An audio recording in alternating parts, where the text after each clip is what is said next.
चौथी कक्षा में पढ़ती है और उसकी टीचर ने उसको कहा कि तोतो चानू कल चलकर आपने एक नई कहानी लिखकर लानी है, कफन जैसी बिल्कुल नहीं।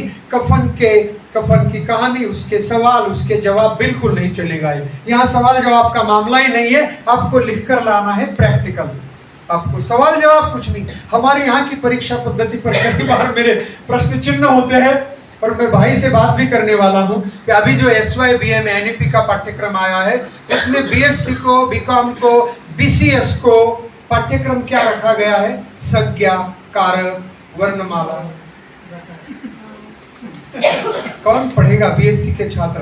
तो चानू की ये कहानी शुरू होती है। एक छोटा चूहा है, चूहा दौड़ते दौड़ते बिल्कुल कुएं में गिर गया है। सारे तमाशबीन इकट्ठे हो गए देखने के लिए कि ये चूहा अभी इस पानी में गिरा हुआ है, पानी से भरे हुए कुएं में चूहा तो बच नहीं पाएगा। सारे तमाशबीन इकट्ठे हो गए, देखने लगे, सोचने लगे कि चूहा मर गया।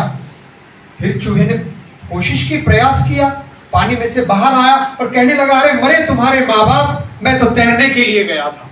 क्या बात है, पॉजिटिविटी, ये सकारात्मकता। चौथी कक्षा की लड़की स्टोरी को आगे बढ़ा रही है। देखो, आपको इसी स्टोरी को डायलॉग में लिखना है, इसी स्टोरी को नाट्य करना है आपको, और दृश्य भी करना है कि एक दृश्य लिखने के बाद लिखने के लिए बहुत मुश्किलें होती है। मैंने आपके सामने किताब भी लाई है, एक मैं कहूंगा भी, और मेरे कुछ नोट्स भी मैं ले आया हूं आपके सामने। एक डायलॉग लिखने के लिए क्या करना पड़ता है और स्क्रीन के पीछे कितना काम होता है, ये हम देखेंगे और प्रत्यक्ष देखेंगे, बिल्कुल केवल भाषण में से नहीं। तो चानू कि वो कहानी आगे बढ़ती है। चूहा तो बच गया, आगे जा रहा है चूहा, चलते चलते बिल्कुल कांटों में धंस गया, लहूलुहान हुआ चूहा, पूरे बदन से खून बहने लगा, कमजोर पड़ने लगा। अब भागेगा कैसे?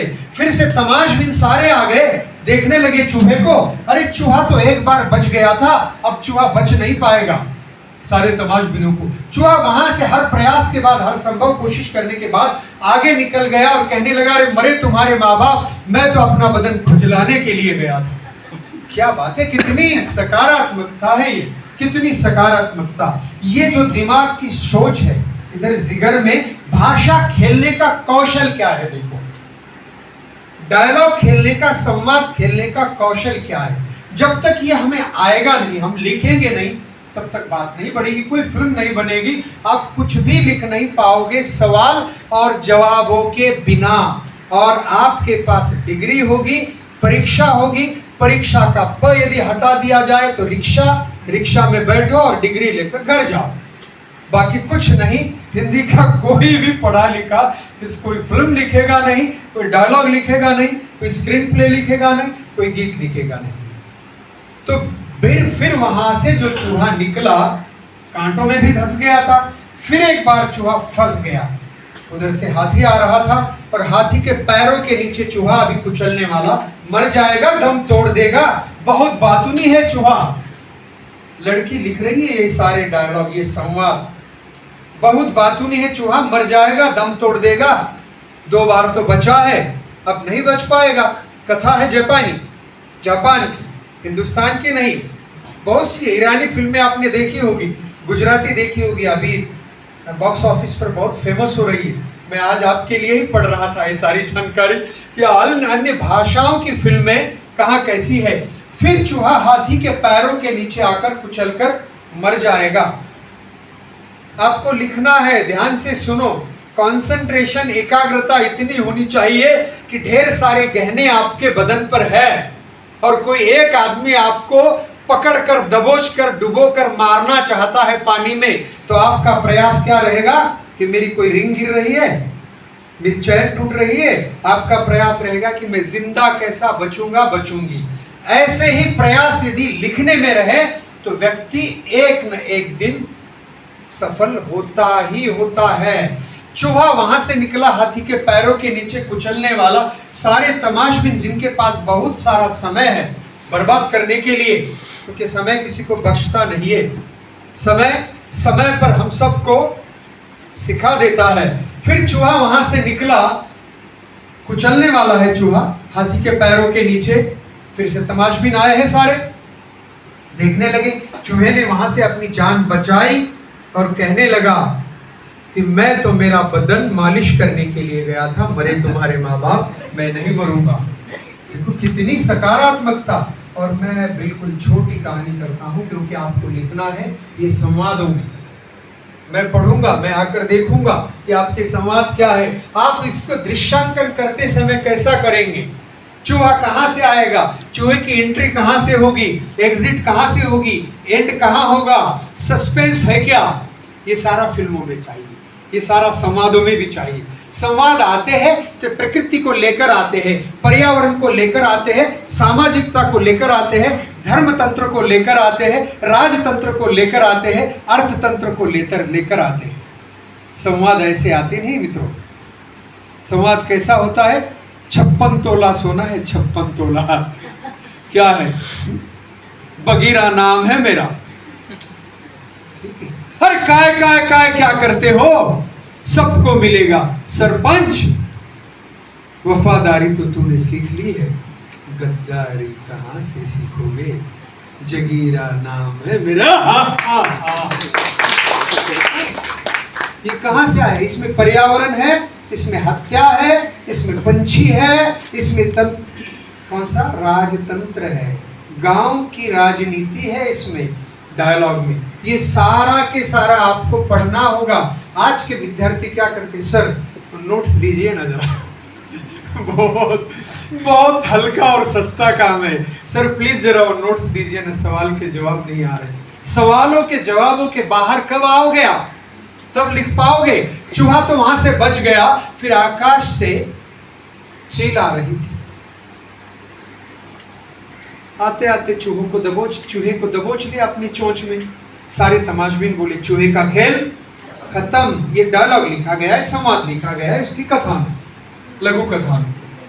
चूहे का खेल खत्म, सारे तमाशबीन जाने लगे। चूहे ने वहां से आवाज लगाई, अरे मरे तुम्हारे माँ बाप, तुम जिंदगी भर विमान में बैठे नहीं, मैं विमान में बैठकर जा रहा हूँ। स्टोरी समाप्त। क्या लिखोगे? चेहरे क्या कह रहे, एक्सप्रेशन आंखों के, आईबॉल के आपके, कि कितना दिमाग में क्या लिखोगे इस पर? इसको कैसे लाओगे स्क्रीन पर? यहाँ लाना है, यहाँ से चूहा, यहाँ से तमाशबीन। किस एंगल से तमाशबीन को दिखाओगे? कहाँ से टावर रहेगा, कहाँ कैमरा रहेगा, आपके संवाद कहाँ रहेंगे, कितनी बार रीमेक होगा, कितनी बार रीटेक होगा, डायलॉग कौन कहेगा, ये क्या करेगा? ये सारा मामला बहुत पेचीदा है, बहुत पैसे वाला है। एक एक सीन लेने के लिए कई बार रीटेक होना पड़ता है। मित्रों, संवाद कितने शब्दों में कैसे कहानी लिखी जाती है, उस मूल बात पर मैं यहाँ आ रहा हूँ। इसके लिए किरदार पहली बात है कि कैरेक्टर, किरदार सबसे पहली बात कि हम किरदार को कहाँ से चुनते हैं, वो किरदार कैसा है। आपको जानकारी होगी कि बाजीराव मस्तानी में काम करने वाले, या जोधा अकबर में, या फिर हमारे पद्मावत पर बहुत बड़ी फिल्म बनी है पद्मावत उपन्यास पर, मलिक मोहम्मद जायसी।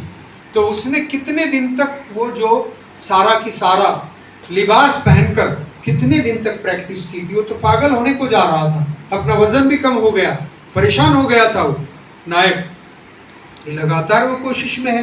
कई लोग, गणपत पाटिल को आप मराठी के पढ़ोगे तो यहाँ तो मेरी माँ बहनें बैठी हुई है, उसको तो महावारी की समस्या है जैसा फीलिंग होता था गणपत पाटिल को। वो थर्ड जेंडर का अभिनय करता था, फिल्मों में करते थे, और जिस प्रकार से महावारी की फीलिंग होती है वैसी फीलिंग उस नायक को होती थी। वो तो उतरना चाहिए ना अंदर तक। जब तक वो अंदर तक उतरता नहीं, आप मंच पर कुछ कर नहीं सकते और लिख भी नहीं सकते। आपके दिमाग में सबसे पहली बात, लिखने के लिए, फिल्म लिखने के लिए, संवाद लिखने के लिए आइडिया चाहिए कि आप झोपड़पट्टी से जा रहे हैं। अभी मैं छोटा था सर, 7वीं 8वीं कक्षा में, तो 9वीं कक्षा में मैंने पहला मर्डर देखा मेरे गांव में। एक महिला ने, एक पाटिल महिला ने, रोज पीकर उसके पति आते थे और उसको पीटते थे डेली। और घंटी बजी स्कूल की, हाफ पैंट हम पर 7वीं 8वीं कक्षा के, और रास्ते से जा रहे थे, और जो वो पाटा और टसिल बिट्टा होता है ना, तो वो उठाकर ही उसने उसके सिर में पटक दिया जगह पर ही। 8वीं 9वीं कक्षा में पहला मर्डर देखने वाला मैं विद्यार्थी हूँ कि देखता। एक आदमी था हमारे गांव में, रोज पीकर आता था, डायलॉग लिखे हुए ने उस पर। वो क्या कहता, चल चल चल मेरे साथी, ओ मेरे हाथी। पीकर आना, और पीकर आने के बाद में चल चल चल चल ओ मेरे साथी, ओ मेरे हाथी। अभी ऐसे मैं बहुत देर तक सोचता था क्या यार इसके दिमाग पर असर हो गया क्या। तो देखा मैंने, सोचा कि वो 8वीं 9वीं कक्षा से गांव की जो नाटक मंडली होती है उस नाटक मंडली में वो काम करता था और कोई अभिनय करता था। यह अभिनय करना, ये किरदार, ये कहां से लोगे आप? ये समाज से आपको चुनने पड़ेंगे। इसीलिए आपका जो नजरिया है वो बहुत बारीक होना चाहिए, आपकी दृष्टि जो हुई है वो बहुत पैनी होनी चाहिए। पहली शर्त कि आप समाज में जहां जा रहे हैं, रेलवे स्टेशन पर है, बस स्टैंड पर है, आप किसी कार्यालय में है, आप ठीक है ना, बाजार में है, आप कुछ आलू खरीद रहे हैं, कुछ प्याज खरीद रहे हैं, तो वहां से लेकर देखो, मराठी का एक गीत था, मैं गुजराती का भी कहूंगा, बहुत सुंदर है, सुनील जी सभी जानेंगे। पापण्यांची तोरण बांधून डोळ्यावरती, ही नजर खुनविते काळजातली प्रीती, जवळ याव मला पुसाव गुपित माझ खुशाल, गुपित माझ खुशाल, तुम्हावर केली मी मर्जी बहाल, नका सोडून जाओ। कितने गीत लिखे हैं जगदीश खेवुड़कर जी ने इस फिल्म के लिए? 150 गीत लिखे हुए हैं एक फिल्म के लिए, उसमें से सिलेक्ट हो गए 3 या 4। 150 गीत लिखे हैं। गीत लिखने के लिए आपके तर्कस में शब्दकोश चाहिए, फारसी, हिंदी, मराठी सारे, नहीं तो वो गीत ही नहीं लिख सकता था ना। गीत लिखने के लिए संवाद कौन सा? तोरे नैना बड़े दगाबाज रे, वो कह सकता था तोरे द्रुग बड़े दगाबाज रे, तुम तोरे लोचन बड़े दगाबाज रे, तोरी आंखें बड़ी दगाबाज रे, वो कह सकता था ना। आँखियों से गोली मारे, वो कह सकता था लोचन से गोली मारे। क्यों लिखा उसने? वो शब्दों को कहाँ बिठाना है, कैसे शब्दों के साथ खेलना है, शब्दों को, भाषा को खेलने का जिसके पास हुनर है वो जीत जाता है, बिल्कुल गीतकार होता है। बैठे बैठे गीत लिखने वाले हैं ना। अभी गुरु ठाकुर को यदि पूछा आपने कि मला जाऊ द्या ना घरी आता वाजली की 12, कहाँ बैठ कर लिखा है? पूछो एक बार कि कैसी, इसका जन्म कैसे हुआ है? जन्म होने के लिए तो कोई माहौल चाहिए ना। जैसा कोई बीज डाल देते हैं हम जमीन में, तो कोई तो चाहिए जमीन उसकी, तो ये जमीनी तो किरदार आपको वहां से लेना होगा।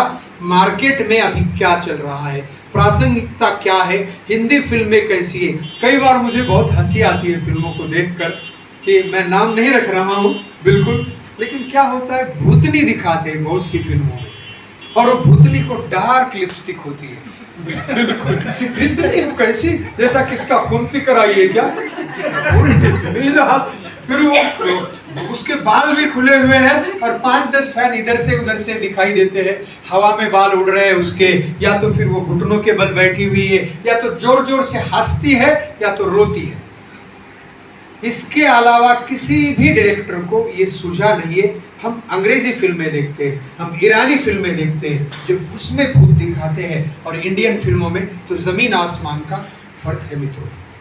हम जब कंपैरिजन करेंगे, तुलना करेंगे कि उनका विजन क्या होता है भूत को दिखाने का, उनका विजन क्या होता है रास्तों को दिखाने का। लंबी सड़क जा रही है, हमारा कैमरा वहां तक जा रहा है, हमारा कैरेक्टर वहां पर है, वो किस प्रकार से दिखाएंगे, ये बहुत ही महत्वपूर्ण होता है। कि किरदार आपको बाजार से, किरदार आपको राजनीति से, किरदार आपको धर्म नीति से दिखाना है कि वो किस प्रकार का है, उसका पहराव कैसा है, लिबास कैसा है, उसकी भाषा कौन सी है, वो किस वातावरण में पला हुआ है, कहाँ रहा हुआ है। झोपड़पट्टी की भाषा है तो आपके पास सारे शब्द झोपड़पट्टी के चाहिए, निम्न श्रेणी के शब्द आपके पास चाहिए। आपके शब्दकोश में उसके बिना होगा ही नहीं। गगन, आकाश, नभ, व्योम, आकाश के लिए कितने शब्द हैं, आभार कितने शब्द हैं, वो सारे शब्दों के प्रयोग किरदार के लिए तो आपको करने होंगे, तब आपकी संवाद में जान आएगी, नहीं तो जान नहीं आएगी। बहुत से संवाद है कई फिल्मों के कि मेरे पास गाड़ी है, मेरे पास ये है, और कोई कहता है मेरे पास माँ है। वही संवाद बड़े फेमस होते हैं, प्रसिद्ध होते हैं, जिसमें कोई जान है, जो कनेक्ट हो रहे हैं, बिल्कुल समाज से कनेक्ट हो रहे हैं, निचले तबके के लिए भी, मध्य तबके के लिए भी और ऊंचे तबके के लिए भी, सभी से वो जाकर टकरा रहे हैं। फुटबॉल की तरह दीवार को लगकर जैसी आती है ना बॉल, वैसे आ रहे हैं, तब किरदार को वहां आपको लेना होगा। दूसरी बात होती है किरदार के बाद, हर कहानी एक यात्रा है, उसको यात्रा की तरह वो जा रही है लंबी। समस्याएं तो बहुत होती है कहानी और संवाद लिखते समय भी, कि संवाद का सामाजिक परिणाम क्या होगा। पहली बात, संवाद लिखते बाद इसका राजनीतिक परिणाम क्या होगा, इसका धार्मिक परिणाम क्या होगा, और इसका आर्थिक परिणाम क्या होगा। अभी मैं संवाद कहूंगा ही नहीं, आपको क्या कहूंगा, सिर्फ क्या है। अभी कुछ लड़कियां हंसने लगी, ये क्या है, हाँ कहाँ है, कौन सी फिल्म में है ये? पुष्पा। फिर ये कल्पना आइडिया आई कहाँ से? ये तो बिना संवाद के, यहाँ तो एक भी संवाद नहीं है। और दूसरा संवाद है, कुत्ते कमीने में तेरा खून पी जाऊंगा। वहां कहाँ ले गए, कुत्ता कहाँ का है शब्द, कमीना कहाँ का है, और खून पीने तक की बात है। कुत्ते कमीने में तेरा खून पी जाऊंगा, ऐसा संवाद, इतना बड़ा संवाद, बहुत खतरनाक संवाद है। एक फिल्म देखी थी, उसमें बहुत अच्छा गीत है, उसमें के भी बहुत संवाद। हम तेरे प्यार में सारा आलम खो बैठे हैं, तुम कहते हो कि ऐसे प्यार को भूल जाओ, भूल जाओ। भूलते हैं क्या? आज तो लिव इन रिलेशनशिप आई है, आज तो सारे जमाने के फालतू फालतू धंधे आप आए हैं। और ये कहाँ है ये डायलॉग, ये कहाँ आएगा कि मैं तुम्हारे लिए, या फिर मैं तेरे नैनों के मैं दीप जलाऊंगा। कितना सुंदर गीत है।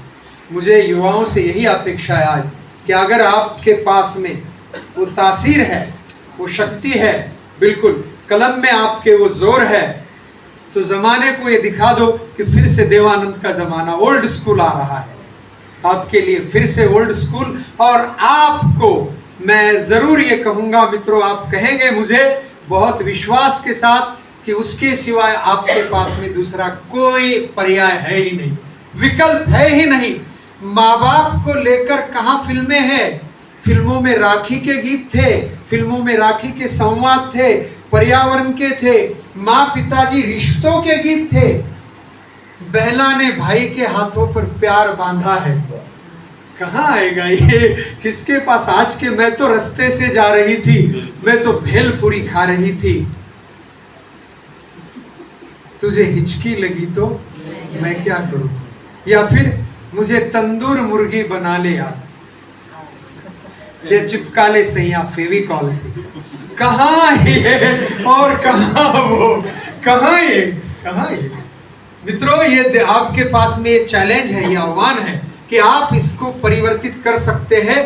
तो ये यात्रा है फिल्म, मैंने कहा ना कि आपको वो गुजरेगी गली से और संकरी गलियों से जाएगी। ये यात्रा जो है ना आपकी गलियों से जाएगी, आपको वहां रुकना होगा पल भर के लिए और देखना होगा पल भर के लिए कि क्या लिखना है, क्या करना है। इसकी तीसरी बात है कहानी का तार्किक अंत, जिसमें संवाद भी हो, कहानी पर बोल रहा हूं मैं और संवाद भी, इसमें मैं दोनों भी मिला रहा हूं, क्योंकि आप बहुत बिल्कुल ऐसे पकड़ कर लाए हैं जबरदस्ती और बैठा लिया है, ऐसा ना हो। क्योंकि संवाद छोटी बात है, कहानी ये बड़ी बात है, लेकिन संवाद छोटी बात बोलने के लिए है, लिखने के लिए बहुत मुश्किल है, सबसे ज़्यादा लिखने के लिए। माँ बाप जब बात करते हैं, उनके संवादों को झगड़ों के माध्यम से लिखना, प्यार के माध्यम से लिखना, उनके संवादों को चिंता के माध्यम से लिखना, चिंतित हो रहे हैं, दिखाना है आपको कि माँ बाप, इसे बहुत बार है कि मराठी हिंदी फिल्मों के संवाद लिखते समय माँ बाप कुछ संवाद बात ही नहीं करते हैं, लड़का ही बात करते रहता है। तो स्क्रीन पर जब लड़का दिखाया जाता है तो माँ बाप के संवाद होते हैं केवल आंखों से, जेस्चर जिसे कहते हैं ना, आईबॉल से होते हैं, आंखों से और फेस, अपने जेस्चर से जो फीलिंग्स हो रहे हैं चेहरे पर, उससे भी होते हैं, बोलने की जरूरत नहीं होती। बहुत बार कहते हैं ना हम, लड़के लड़कियां बैठी हुई, ऐसा करते हैं। संवाद की जरूरत नहीं।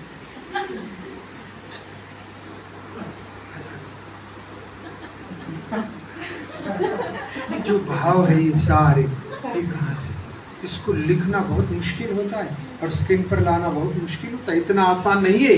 इसके लिए बहुत तपस्या की जरूरत है। यहाँ तीसरी चौथी बात आती है, देखो शॉर्ट में लेंगे क्योंकि आपका प्रैक्टिकल मुझे लेना है। सर ने कहा कि बहुत कम बात करो और मैंने कहानी कही है। फिर एक पंचतंत्र की कहानी कह के 2 गुटों के संवादों को चेक करूंगा। ये चूहे का कहानी पर कौन लिखेगा पहले मुझे कहो, इधर वाले या इधर वाले? लिखकर मुझे दिखाना है आपको। मुझे मैंने फिर से एक बार देखो, अभी फिर से एक बार तो दूसरी कहानी रह जाएगी, समय बहुत कम है। दूसरी कहानी पंचतंत्र की है। एक आश्रम है और आश्रम में मैं ये होने के बाद जरूर संवाद भी सुनाऊंगा मैं आपको। बहुत से जो सर के जमाने की फिल्मों के संवाद ज्यादा सुनाऊंगा, वो बहुत याद है मुझे, ज्यादा याद है। तो पंचतंत्र की एक बहुत सुंदर कहानी है। आश्रम है, उस आश्रम में 3 शिष्य हैं, गुरु के पास बैठे हुए हैं। और वो आश्रम में एक लड़की भी है जिस पर तीनों भी फिदा होते हैं, तीनों का भी प्यार होता है उस लड़की से। एक ही लड़की से तीनों का प्यार, ट्रायंगल होते हैं, फिल्मों में आता है। वो चोरी किया हुआ है, मैं कहूंगा आपको कि कौन सी फिल्म है और कैसी फिल्मों की कहां से चोरी की गई है। हमारे हिंदी फिल्मों के गीतों की तो इतनी चोरी हुई है, अभी इतना मॉडिफिकेशन हुआ है। मुझे याद है सबसे पहले श्रद्धाराम फुलोरी, ओम जय जगदीश हरे लिखने वाले, और निमोड़ा निमोड़ा, छोटा छोटा लाई दो, चिकनी चमेली, ये गाने कहाँ से। उसके बाद में केसरिया तेरा इश्क है पिया, ब्रह्मास्त्र का है ना, कहाँ से। मीरा को अगर पूरा पढ़ा आपने, मीरा की पदावली को, तो मीरा ने तो बहुत साल पहले कहा है, हे भगवान श्री कृष्ण केसरिया तेरा प्यार है, मैं हाथ लगाऊंगी तो रंग जाऊंगी। ये कॉन्सेप्ट वहां से ली है, केसरिया तेरा इश्क है पिया। देखो सर जी कहाँ से कहाँ के गीतकार कहाँ ले रहे हैं, और हमारे हिंदी के छात्र क्या कर रहे हैं, लिखने वाले। बहुत से घनानंद की रचनाओं को भी इसी प्रकार से उठा लिया है। देव की रचनाओं को है, केशव की है, मैंने तो मीरा की कही आपको कि भरे भवन में करत है नैन नहीं 100 बातें। आश्रम में 3 शिष्य है और उस गुरु के पास गए हैं। एक ही लड़की से प्यार होता है तीनों को भी। अब वो किससे शादी करेगी? लड़की ने तय कर लिया कि मैं अब सुसाइड करूंगी, और लड़की मर गई, उसको जला दिया गया। तीनों भी गए शमशान में। एक तो वहीं बैठ गया राख के पास, एक ने सारी हड्डियां इकट्ठी कर ली, अपने घर में रख ली, और एक पागल होकर भटकने लगा। तो ये जो हादसे होते हैं, ये अत्याचार होते हैं, ये कहां से आते हैं? क्या फिल्मों के किसी संवाद से आते हैं क्या? बहुत पहले की बात है। अमजद खान के पिताजी बड़े टैलेंट थे, गब्बर सिंह जिसका नाम आप सुनते हो कई बार, और अमिताभ बच्चन उस फिल्म में है, शोले में। तो बहुत बार ऐसा हो रहा है कि एक शोले का डायलॉग गब्बर सिंह को दिया गया था, उनको याद ही नहीं हो रहा था कि क्या करें। मूल बात इसके पीछे का इतिहास ये था कि अमजद खान के पिताजी नदी पर टहलने के लिए गए थे और कुछ महिलाएं वहां पर कपड़े धो रही थी। कपड़े धोते धोते, जो कपड़े धोने वाली जाति है, श्रेणी है उस समय की, उन्होंने आवाज लगाई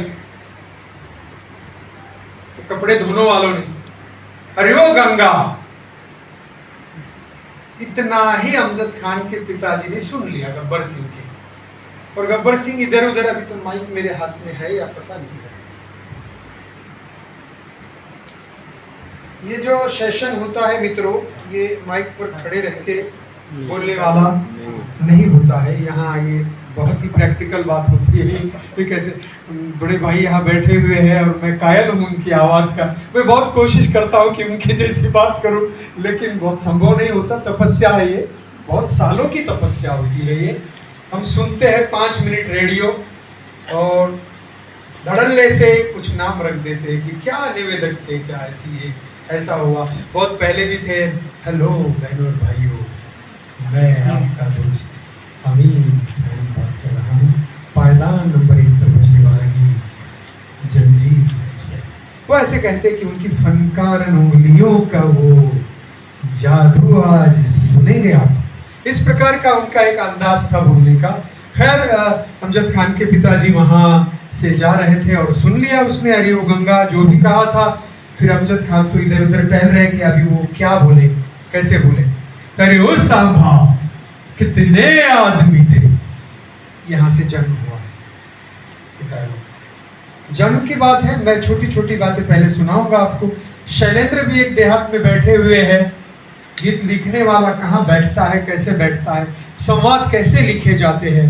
बैठे हुए हैं शैलेंद्र, जानी दुश्मन फिल्म चल रही है, गीत लिखना है। चलो रे डोली उठाओ कहार पिया मिलन की, जिन नैनों से बरसे मोती उन नैनों की तू है ज्योति, दावा नहीं है कोई जोर नहीं है लड़की सदा पराई होती। और बैठे बैठे लिख दिया उन्होंने कि माँ भी रो रही है। कितना अद्भुत सीन है देखो। लड़की के दिल में मन में दो बातें एक ही साथ चलती है पैरेलल। एक तो पिया का घर और दूसरा माँ बाप का घर छूटना, बाबुल का घर छोड़ना और पिया के घर को जाकर जुड़ जाना। ये दोनों भी जो बातें हैं इतनी नाजुक होती है, इतनी महीन है, ये बिल्कुल सोचने जैसी है। गीतकार वहां बैठकर किस प्रकार से लिखते हैं। सिगारेट की कागज पर लिखा हुआ गीत। अब बहुत से लोग, नए लोगों को शायद पता नहीं, पुराने और हमारे प्रसिद्ध कवि आदरणीय कवि प्रदीप जी का गीत लिखा हुआ है और वो फिल्म उपकार में शायद आया हुआ है। शायद मैं नाम भूल रहा हूँ। तो पहले तो मैं बिल्कुल इसको थोड़े थोड़े आपको बोर नहीं होने दूंगा, क्योंकि मैं एक ये लेकर आया हूँ आपको मोबाइल खोलने हैं पहले और वीडियो करना है, और जो वीडियो आप मेरा करेंगे उस पर आपको लिखना है। डायलॉग भी लिखने हैं आपको और संवाद भी लिखने हैं। लेकर किसी विषय को लेकर उसके अंदर से इच्छा जागृत नहीं होती कि मुझे ये करना है, तब तक करता नहीं। और बहुत सकारात्मकता चाहिए। मैं पहले तो एक बहुत छोटी कहानी आपके पास सुनाऊंगा, क्योंकि मैं पंडित विष्णुदत्त शर्मा को भी पढ़ता हूँ, पंचतंत्र, और इनको भी मैं पढ़ता हूँ। तो पंचतंत्र वाले लिखने वाले इतनी सारी कहानियां, इतने सारे विषय, इतना सारा पर्यावरण, इतनी सारी मनुष्यता। सबसे पहले इंसान एक अच्छा इंजीनियर बन सकता है, एक अच्छा डॉक्टर, एक अच्छा अध्यापक, एक अच्छा विद्यार्थी, लेकिन एक अच्छा इंसान कैसे बनेगा, सोचने की बात है।